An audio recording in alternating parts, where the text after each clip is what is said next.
All right. Hi, my name is Jay Giraud. I beat the often path by literally doing the opposite of what everyone else around me is doing. Welcome back to the Beat the Often Path podcast. I'm your host, Ross Palmer. On this show, we showcase unique and inspiring success stories to help us think outside the box with our lives and careers and help us realize that there's more that we can do for the planet and for ourselves. Well, joining me today is Jay Giraud, the CEO and founder of Damon Motors, and he's an award-winning mobility entrepreneur, speaker, and inventor. You might not know this about me, but I got roped into motorcycles by a good friend who convinced me to watch MotoGP some years ago. I've always enjoyed watching the sports, and the future of particularly electric motorcycles is just so exciting to me. Well, Damon builds all-electric motorcycles that feel like they come straight from the future. They're super cool when you learn more about them. They're so tech-focused, it's awesome, and they're very safe. They've raised tens of millions in funding, and they've won numerous awards from Popular Science, CES, and many more. But most importantly, learn how Jay himself found a life and career of meaning with plenty of twists and turns along the way. So here's Jay Giraud of Damon Motors. Well, welcome to the show, Jay. It's a pleasure to have you. I'm really, really delighted to chat with you here in a second. Thanks for joining me. Thank you. It's good to be on. So this is one of those rare times for those who are just listening only where somebody is not in front of a Zoom background. He's actually in front of two of the sickest motorcycles you'll ever see. At first, I thought it was just an image, but no, it's the real deal. Where are you right now? I'm in the design lab downstairs. So this is the rest of the design lab downstairs. For those listening, it's some prototypes of motorcycles. It looks like kind of like the Bat Cave. Would you say a little bit? We got to paint up everything black. It's giving a little bit of those vibes. Just endless technology all around, motorcycles, headlights on in the background. Gorgeous stuff. So before we jump into how specifically you've done the opposite of what everybody told you throughout your life, tell us a little bit about what it is that you do now and what your current project is. Well, mostly what I do now is I raise money because the company spends it really fast. And then I put probably my second most amount of time into defining, shaping, and leading a culture that I care very deeply about. And there's no rule book for how to do that. Actually, there's one, and it's by the founder of Netflix, and the book is called No Rules Rules by Reid Hoffman. Cool. Yeah, that's definitely a really good read. And then the third thing I do is I promote the company like this. Those are probably the three big buckets of what I actually do, to be very literal to your question. Sounds good. And what is the company for those who don't know? As Damon Motors, we're making high performance, all electric motorcycles that are the safest and smartest in the world. That I can agree with that. I've seen the website. I've seen the videos. It looks absolutely insane. What are some of the innovations that you're bringing to motorcycles in general?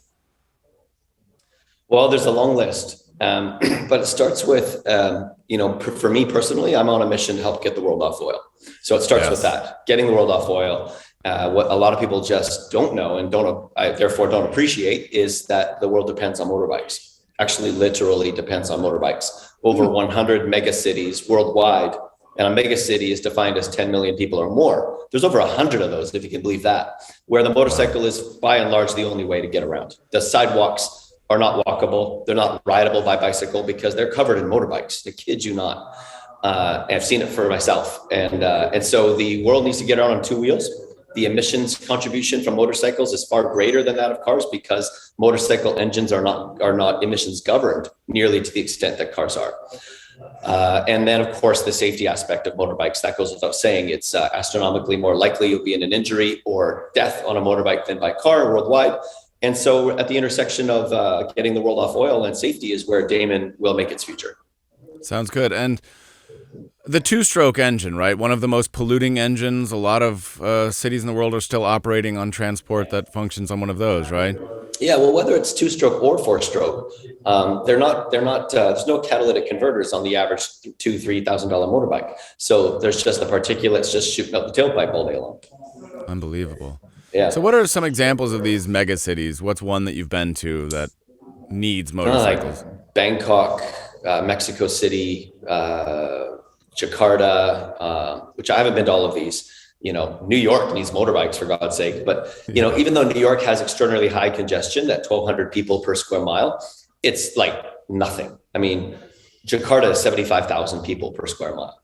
And with that kind of human density in the houses around the streets and in the streets themselves, you can't drop a car in there. The car will come to a dead halt immediately.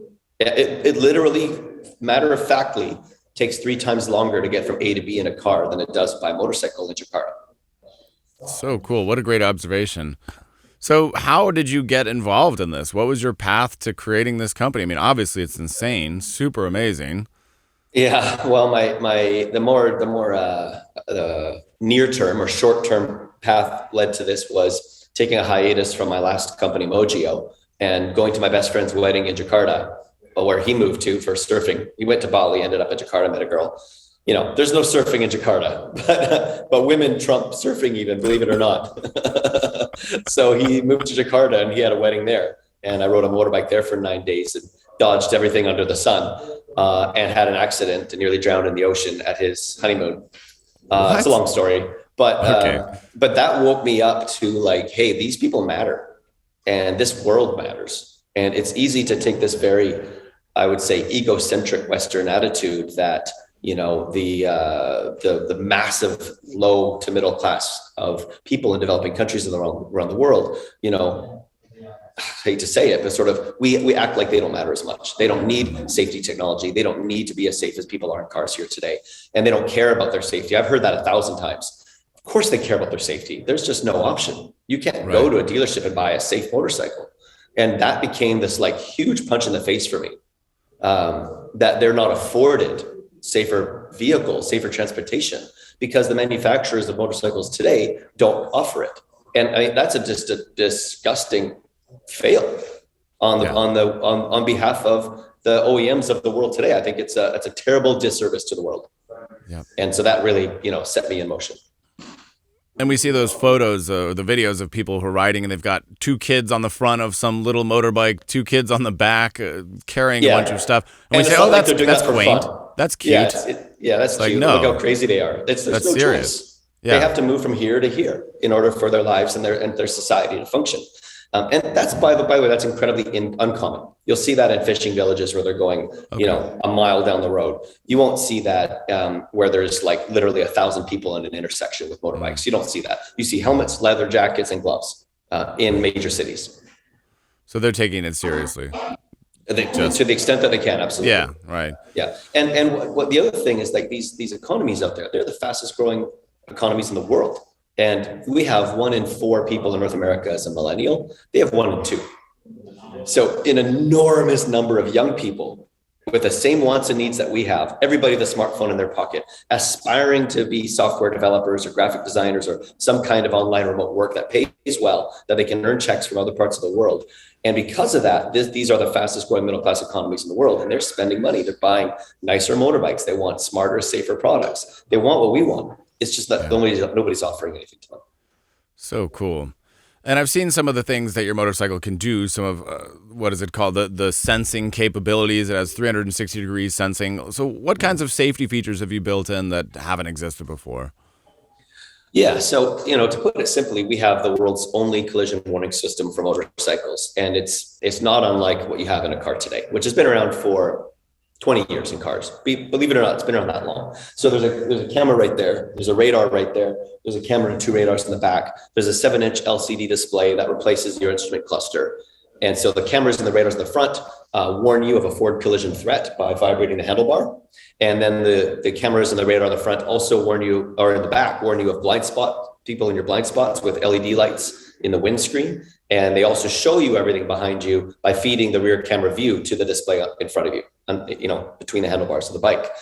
And collectively, we can actually log on and track 64 moving objects simultaneously, the same way a fighter jet would like log on to a target. And as soon as that quote unquote target is coming at you, it appropriately warns you and buys you 1 extra second to react. Amazing.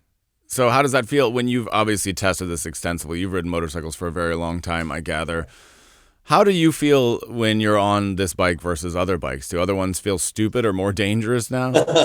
Yeah, there's a bunch of things that feel different. So we've had 60, 70 local riders in Vancouver try this bike and ride it. And we tell them nothing about how it works. And that's on purpose, right? If you can intuitively learn how it works by what it's alerting you to, then you've nailed it, right? From a user experience standpoint, it has to be just a total no-brainer. It can't be blipping and bleeping and reacting, because that would be more distracting, not less.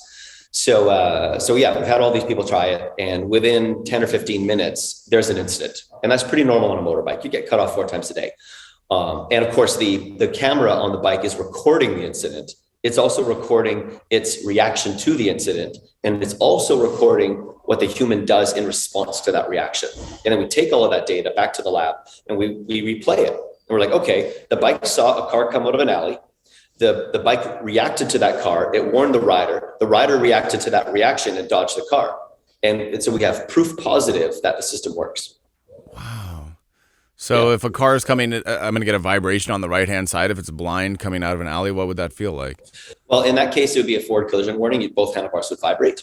Okay. And that's the only time the handlebars vibrate. And it's a very visceral vibration. Like you can't deny it. Even if you're wearing thick leather gloves, you know the handlebars are vibrating. So if you're like looking to lane change to the left, so you don't see the alley to the right, and a car comes in front of you, you will feel the car by way of that vibration in the handlebar, even if your eyes are like looking the opposite direction in that moment. So to answer your question, what is it like? It's like you're superhuman. It's like you have eyes in every direction, because the bike does. And you're no longer doing this or pivoting your head all the time, trying to stitch together the world around you, what you do on a motorbike. Forget about the mirrors. They're vibrating. The mirrors blur everything on a motorbike. So you're no longer stitching the world around you, behind you, by moving your head all the time. You're instead looking forward, and you intuitively know what's left, what's right, what's behind you in your peripheral vision with the blind spot LED lights and with the LCD screen. And because you can just keep your eyes forward, you think faster, you act faster, and you have more fun. So cool. And I guess the desired reaction would be just hitting the brakes if it shakes. I mean, like let's say I'm looking the other way. Yeah, your hands are right over the brake all the time anyway. Hit the brake. So you don't even have to turn your head forward. You could just know I need to be doing this, even if I don't see something. Yeah, cool. Yeah, and that shaves a second. And the National Highway Transportation Safety Authority has tons of data that if motorcyclists and drivers had a quarter second extra reaction time, vehicle accidents would drop 40%. Amazing. Now, we provide riders one extra second. Yeah, one extra second. 1 extra second is what we provide. And a quarter second drops accidents by 40%. So we're talking like thousands of people not dying a year with this kind of technology. Incredible. Well, what I love that you have this bigger goal, and I'm a big fan of how, I guess you could call it a Trojan horse, or a way of getting some bigger change to happen by way of a smaller change, right? So your ultimate goal might be to get people off of fossil fuels and get them off of an oil dependency. But obviously that's not a very sexy ask in general of the average person. So you make something that looks really, really cool. It's a stunning bike that I would want regardless of whether it was better for the planet or not. I love things like that. What's the motivation behind making it fast, making it stylish? Is that your thought as well, to get people interested in something they might not otherwise care about? I mean, my first company in the tech space was fleet electric SUVs. There's nothing sexy about selling to municipalities. There's nothing sexy about selling to utility companies, government contracts, and all of that. And so, no, it's not, do I like super bikes? Of course I do. But is that there's no future in a superbike company. So we're not a superbike company, despite the 2 superbikes you see beside me. Yeah. To your point, they're a Trojan horse. And if you rewind history 14 years, when I founded Rev Technologies, making electric SUVs, Tesla was selling electric roadsters. And now we know who won. Selling electric roadsters wins all day long over selling fleet SUVs to the government, who at the end of the day, if natural gas prices get much cheaper, they're going from electric to natural gas. And that's exactly what happened. My company ended up being uncompetitive cost-wise when natural gas prices fell 15x. And they were no longer interested in electric vehicles. They were interested in natural gas fleet vehicle conversions. So I learned a lesson there. And then we saw the rollout of the Nissan Leaf, the Chevy Volt, the Ford Focus, the Ford Fusion electric vehicles. Every single one of those cars has been discontinued because those cars are a compromise to an equivalent gas car that the world already owns. So if you're going to go from pretty good to less good in order to go from gas to electric, it's game over for electric. And Tesla didn't do that. Tesla went from whatever you got, a Tesla S is better. A Roadster is better, a Y is better, I mean, Yep. my fiance's Y is 467 horsepower. She's what the hell? I know But those it's ludicrous so much speed. fun, They're right? crazy. Yeah, I've been in one of Yeah. those. Yeah. I mean, Man, it's like yeah. teleporting ahead of yourself. It's amazing. Right. And that's exciting. And humans are emotional creatures. And the car is the most emotional purchase in the world that you'll make because you'll do 12 of them a year on average. 12 of them in your lifetime. And so that's a very emotional purchase. So motorcycles, even more emotional. The sense of identity that you derive from buying a motorbike is a big part of motorcycling. And so if we're not better than every gas motorcycle on planet Earth, we're not going to displace gas motorcycles in the hundreds of thousands or millions. And so that's where we have to begin. We have to begin at the top of the pyramid and then work this technology down to mainstream low-cost bikes worldwide. Yeah. Well, it's also interesting the point you made about natural gas, because certainly in the United States in the coming years and decades, natural gas will probably be cheap, or at least roughly similar. But in the rest of the world, it's going to be a huge, huge problem. So a lot of the mega cities that you cited, they're not going to have cheap natural gas in the next 10, 20 years, or it's very unlikely, I would say. And even, they do have cheaper electricity, but even that's not super cheap. Yeah. So it's interesting that you are thinking, would you say that the global market is your primary market, or what's your our primary market focus? Today is California. Okay. Right? Nice. That's where I'm at. There you go. You got to order one. That's why I'm here. I think until 2020, 75% of Tesla's shipments were into California. Whoa, I didn't know that. Yeah, Okay. there was that level of saturation. In Vancouver, 1 in 5 car sales is a Tesla today. Okay. I mean, it's ridiculous. You do see them everywhere, yeah. Yeah, and Tesla has just under 3/4 of the world electric vehicle market now. Okay. And so you start where the early adopters are, right? Early adopters who buy premium, high-tech, high-performance products. And that's this guy right here on my left going to California first. Now we have orders. We have 2,700 orders growing at a couple hundred a month. We have orders from all over the world: South Africa, Indonesia, Australia, Japan, the UK, everywhere, Italy. But the vast majority of orders are coming out of California, and all of our marketing is concentrated on the US so that we can deliver, service, maintain, support, our early customers in 2023 when we start building. So let's talk about the unusual, crazy path that got you to this point in your life. I know you're somewhat of a serial entrepreneur. You hinted at some other businesses that you had earlier. Describe to me the journey. Did you go to school? Did you finish school? Did you drop out? How did you begin this process? And what are those twists and turns along the way? Yeah, yes to everything you just said. I finished school and I dropped out in the other order. I dropped out and then I finished school. Okay. Well, so I don't know. It is quite literally in my nature. In my teenage years, I noticed that I had a compulsion, and that's the right word. There's no less word to use than that. I had a compulsion to do the opposite of what other people did. I don't know why, and I didn't know why then. I didn't know why. I just felt a need to do the opposite of what other people did. And I grew up in a very rough part of Vancouver, which sounds so stupid, but there used to be a very, very rough part of Vancouver. There isn't really anymore, where everybody was, we all had divorced parents, and we were all hanging out at 7-Eleven and McDonald's at 2 a.m. every night after school. And everybody was doing lots of drugs and getting into tons of street fights, really unbelievable street fights. And I was always witness to all of it, but I never wanted to participate in any of it. And I found myself interested in observing all of them. I was always sort of at a distance observing the behavior. 30 guys would rush into a store and steal everything because they would overwhelm security. Like lots of shit I saw.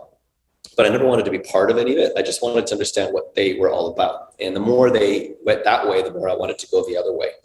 To the point where in grade 11, nobody was really interested in class whatsoever. And I found it such a waste of time to try to be interested in class when all of these teenagers around me were so distracted from it that I dropped out. And I had 3 jobs at the time. I was in grade 11 and I had delivering newspapers in the morning, working at a grocery store in the afternoon, and working at a coffee shop.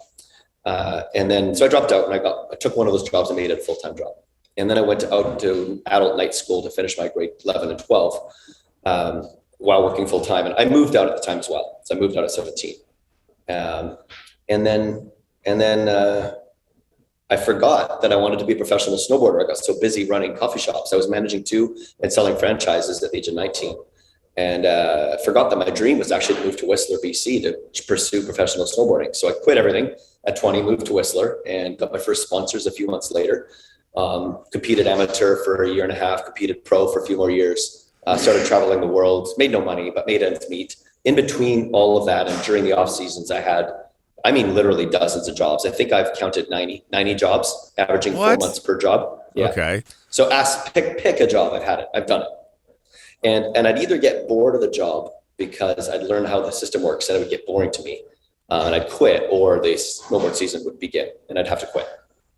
And so I'd work, odd jobs to just save up money to get ready for the following seasons, to pay my way to, events and stuff like that to compete, and became top 10 in Canada, top 100 in the world in 98 in a couple of different disciplines. Very, very brief status that nobody knows about, but very brief status. And then in 2003, when I was nursing some injuries, I saw the Iraq War on CNN. And I saw everybody talk about freedom. What a little bullshit. It was all about oil. And I'm like, we got to get the world off oil. This is insane. And so I spent the next 5 years trying to figure out how to get the world off oil while selling motorbikes at a dealership and managing that dealership, learning all of the things that are incredibly wrong with car dealerships and motorcycle dealerships. Oh, kidding.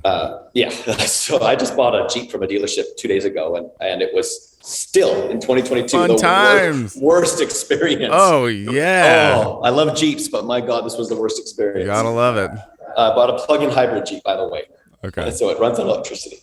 So I don't have a good answer for why I have to do things opposite everyone else, but I did eventually learn how incredibly lucrative it is to do that. How you have less competition around you. You have white space. You have fresh ideas. You know more than everybody else because you're doing what others aren't doing. So your insights and your perspectives are so much more plentiful than everybody knowing and doing the same thing. And while it didn't make life easy by any stretch, I've been poor my whole life. And I'm not today, but it gave me such an enormous amount of learning, the range of which things that I have learned and the depth of things by doing everything on my own, following the path less traveled, reverse engineering everything to figure out how to get ahead, and having to teach myself is a lot of growth that I've never met anybody else that has that. And I found myself in my last 2 tech companies, maybe idolizing is too strong of a word, but looking up to people with way more experience than me, and people who are 20 years my senior that work for me, board members and VPs and stuff like that, only to find out that virtually none of them have their lives together and had some success because of other people and things in their past. It wasn't necessarily their own. And to realize that I got to stop looking up to other people. And I never did as a teenager. I never wanted to be so-and-so pro snowboarder. I didn't want to idolize or be like anyone else. I wanted to be me. I didn't believe in role models. I still don't. And I've only learned over the years how important it is to just deeply listen to yourself and take advice, but learn what to leave behind, and just carve your own trail, man. It's hard, but it's worth it in the long run. That's such a fabulous story. And obviously that's how you ended up here. So I think these days, especially, people look at tech and they see this big behemoth, so many massive trillion-dollar companies. It's very exciting to a lot of people, also kind of terrifying to a lot of people. And I think we as individuals tend to feel the tech companies are out there. I'm just one person. I might have a desire to get us off fossil fuels, but I wouldn't even know where to begin. How did you go about the process of beginning that process when you had the idea to get the world off fossil fuels? Yeah. It's trite, but you begin by beginning. And that is the only truth in all of this. It's only truism. You begin by beginning. And as soon as you begin, you keep going. And that's it. And there will be times, days, months, years where you're not sure if you're going the right direction. But if you're moving forward. And that's it. And that is, it's physics. Getting something to move from inertia is the hardest thing to do. Whether it's like moving yourself forward with an idea or getting, a ton of steel to move forward by putting a drivetrain behind it. It's hard. You need torque. And maybe torque in the human spirit is persistence and willpower. And if you don't have that, you just won't go. If you want things to be easier, if you want things to be comfortable, if you want others to do things for you, if you want excuses to win over desire, you won't have that torque. You won't have that, the ability to overcome inertia. And so you have to get past all of that, all of your reasons why not, all of your fears. And sometimes just simply taking an action despite your fear is what you need, the seed of the momentum that you need. In the case of me specifically, when I had the idea to get the world off oil, I wanted to import other people's electric cars in 2007 and create a national chain of dealerships, because I just run dealerships for a year and I figured out all the things that were doing wrong, which is a very long list, and thought we could do way better. And I swore to myself at the end of 2007, these were the words: come hell or high water, I'll put an electric car on the road in 2008. And by March 2008, I found out that all the companies making electric cars on the internet were all vaporware. I mean, they were aspiring to be real companies, but they weren't yet. And nobody could ship me an electric car. No one could offer me distribution in Canada because they weren't yet ready. Miles EV and Coda and a whole list of them, they're all gone today, by the way, except Tesla. So then come March 2008, I thought, oh my God, I'm going to have to do it myself. And because I promised myself something and I wasn't going to, I declared that who I am is transportation transformed. That's who I am. And I'll spend the rest of my life fulfilling upon that mission, because I realized that would be a good life, a life to die for. At the end of it all, look back on that, be like, all right, I put everything into that, whether I made it or not. So with like who I am at stake, in March 2008, I realized I'd have to build the vehicle myself. And that meant learning how to raise money, learning how to hire people, hire engineers, deciding what we were going to build, and so we built an electric Ford Ranger conversion with a DC drive system and lead acid batteries, 1,500 pounds of lead acid batteries in the trunk. And I started driving it around, and like that, what it was like to drive an electric car was super motivating. So that led to an AC drive electric SUV with lithium ion, which led to onboard power inverters, which led to feeding energy back into the power grid, which led to stabilizing military bases all over the US, which led to, commercially bidding energy into the wholesale market with the Midwest ISO and Chrysler in Detroit, which led to more of that, which led to natural gas prices falling, which led to shipping all my shareholders from Rev to Mogio and eventually to here. Mm-hmm. Amazing. Yeah, one brutal step after another. One brutal step after another. And what's the overall timeline on that? How many years are we talking about? Well, Rev was 4 years. 2007, so yeah. Yeah, 14 years. 15 years of this journey. Yeah. Would you say that there were a handful of years where you thought, what the hell am I doing? This is all a waste of time. It's all a bad idea? No, because all of it was forwarding the mission. So because you had a mission, you were able to contextualize the hardship and the pain and say, I know why I'm doing this. And that made it feel okay when things didn't go your way. Yeah. Yeah. And often things don't go your way, but you just keep going. And, there's days where I just want to not work today. Those days aren't very often. And I think Steve Jobs said it, like, if you have too many of those days, it's time to change.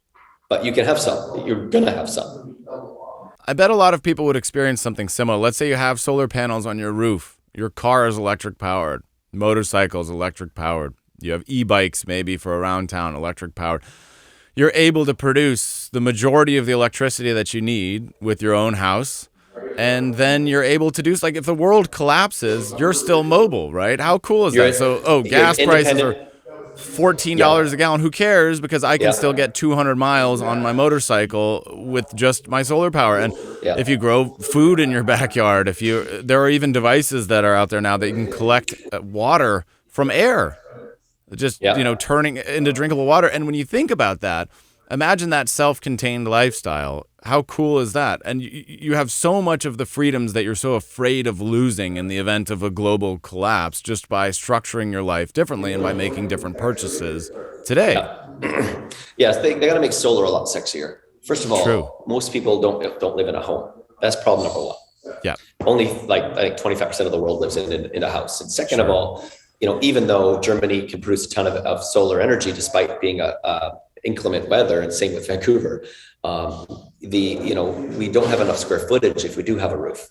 Our roof may not be pointing in the right direction, and subsidies, blah, blah, blah. Solars come way, way down, but the other problem then is like the average car is still 5,000 pounds. If it was 2,000 pounds because it couldn't crash, you wouldn't need a 5,000 pound steel car.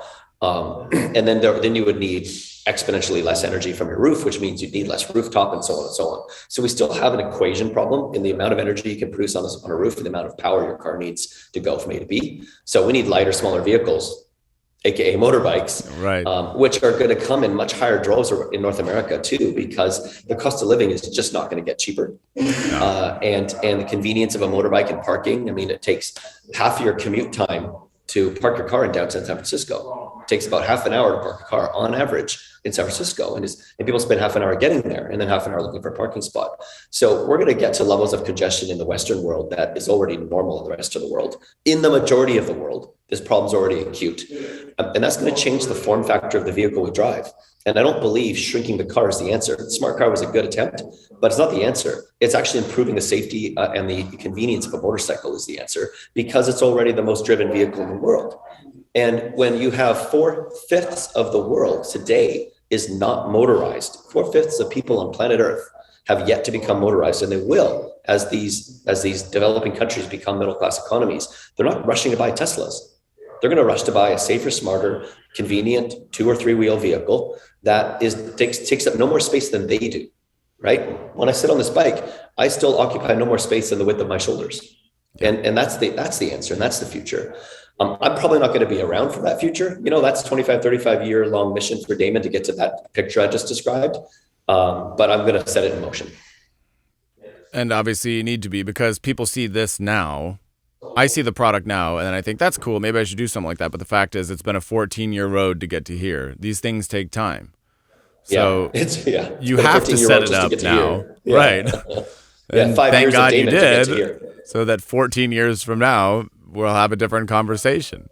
While Ducati is in the garbage can, apparently. So you'll be fine eventually. There'll always be a market for sexy sport bikes. That's true, yeah. There will be people who hold on until they go away, yeah. So the theme of this episode has been doing counterintuitive things, going against the grain. Is there a piece of advice or a maxim or a motto that you follow that you feel like most people wouldn't follow, or that's the opposite of what generally people think? Yeah, probably just like confront the hard things and do them. Whatever that is, don't avoid the hard stuff, because the payoff is in the hard stuff. The payoff's not in the easy stuff. It's not like the world is like, and humans are wired for comfort. That's an instinctual necessity for our survival. We're wired for comfort. Like, I get it, but you're not going to get growth and payoff in that. You're going to get it in facing the hard stuff. So just do it. Yeah, I love that. And I have one other question. How does somebody know if an idea is a good enough idea? Because they can't rest if they don't do it. Nice. As crazy as they always are. I mean, trust me, when you're a snowboarder and you want to make electric cars and you're telling the general manager of a car dealership that you have to quit on Christmas Day because you have to go chase this idea to make electric cars, and you're crying in front of him before Christmas, and you don't know how you're going to pay rent on January 1st and your girlfriend's pregnant. It's, you feel fucking crazy. I told him that, and instead of thinking I was crazy, his mouth was dropped the whole time. And trust me, this is like the oldest guy you've seen in a car dealership. White hair, big, football rings on all his fingers, like gold everywhere, classic car dealership guy. And instead he told me, I've been thinking about building electric cars for 20 years and I never had the courage to do it. And I still felt crazy after that for another year. So you quit first. I quit selling cars so I could start that company. Yeah. But it wasn't like you were building them on the side and then you say, okay, this thing's going. Now I'm going to go. You said, nope, I got to go all in right now, no matter what's coming around the bend. I was having severe migraine headaches for the 6 months leading up to that. Every time I set foot on the dealership floor selling cars, and I'd never had headaches in my life. And so my body, after 5 years of thinking about it and planning it, was breaking down if I didn't do it. You got to get out of here, bud. That's it was bad. Body it was saying, crazy. You got to listen, or you're gonna have a heart attack, or it was weird. God knows what kind of something's bad's coming. Yeah, and I was only 29, and my ex-girlfriend was pregnant, the month before, and I didn't have money for rent on January 1st, let alone Christmas presents, and it was just like, it was hard. It was like, I cried in front of my boss at 29 years old. It was pathetic. But yeah, but here you are. he had this look on his face, like, oh my God, I've wanted to do this my whole life. You had the guts It was to do it. the last, like stereotypically, this guy's face, you would never have guessed. He was a car guy all the way. But I suppose that's the way it often is. It takes those people who have courage. I mean, I won't say, what is a hero, right? Somebody who does something different than what everybody else is. And I think there's a lot of people who have these things inside of them that many times in the tragic case they take to their grave, sadly. Yeah. And that's the thing it. right there. Like I did this course called the Landmark Forum in 2005. And like it confronts you with everything. And then one big thing is like, hey, you're going to die. So get with that. And when you really get with that you're going to die, well, now what? Now what do you want your life to be about? And you work from there. Like was it Tom Collins or Jim Collins, Good to Great? You write your eulogy when you read that book. I wrote my eulogy in 96 or something, when I was 20. And, you write your eulogy. What do you want people to say about you when you're lying in that box? That's a place to come from. And when you come from the end, it changes who you are today. Yet another profound piece of advice. As we wrap up the hour, I could think of no better way to close things out. I think, again, just boom, boom, boom, boom, boom. So many excellent things for those paying attention. A lot that I'm going to chew on from this episode, that's for sure.